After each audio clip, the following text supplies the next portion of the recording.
And when we look at parallels and similarities between sport and business, resilience, perseverance, the sort of ability to have a goal and stick to it, probably are the most common ones. And to achieve the elite level that you have, is there any stories you can share of resilience where maybe you thought it wasn't going to happen and you had to overcome challenges?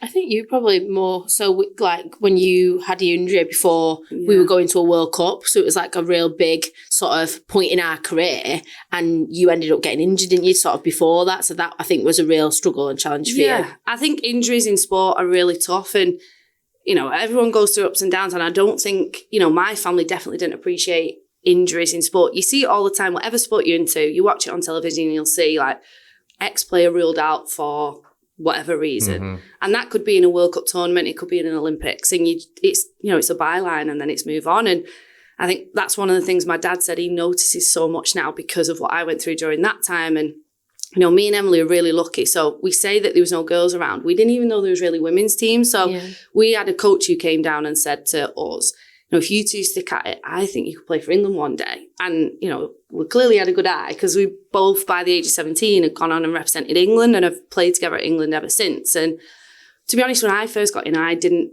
in any way feel good enough to be there. I'm probably a little bit more reserved than you, like, especially back then, you were like so like confident, and Emily would just slotted into that team so well. And I just felt I was really little. I'm not massive now, but I was really little at the time and probably didn't feel like I fit in there. And it took years for me to really feel like I belonged at England.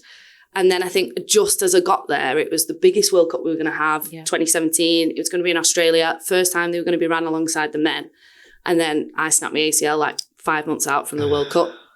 So for me, that was like all I cared about. Like career, everything. I'd put everything on the back burner to just focus on rugby. And then I lost my identity a little bit with that. And, you know, lucky for me, I had supportive people around me, and against medical advice at first said, you know, I'm not going to have an operation. I'm going to try my best to rehab and get there without an operation and see how it goes. And I think a lot of that was more, for me, my body hadn't told me yet. Everyone else told me you can't go to that World Cup, you can't play with a snapped ACL. The mental resilience was overriding the physical resilience. Yeah, almost. And at that point, you know, a lot of people, and I had lots of conversations with people telling me you can't do this. It's a really bad decision.